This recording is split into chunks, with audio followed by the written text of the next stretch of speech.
ada 4 orang. Diorang semua mandi air terjun. Tapi 3 orang je rambut dia basah. Lagi seorang tak basah kenapa? Alah. Sebab dia botak. Alah.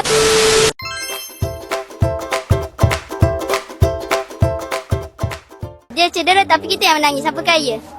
Kucing. Salah. Salah. Salah. What did he say? Tak pernahkah kau sadari akulah yang kau sakiti. Jawab. Sila jawab. Apa? Bawang. Betul. Negara apa kalau dibuang satu huruf jadi benda, kalau dibuang 2 huruf jadi manusia?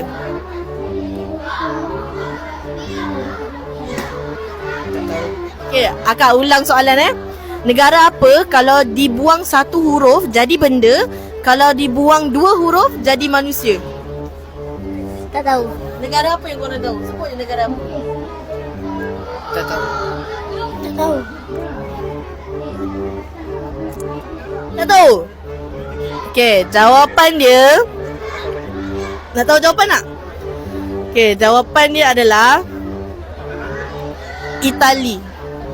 Kalau buang I jadi tali, jadi benda. Kalau buang 2 huruf, I dengan T jadi Ali, jadi manusia.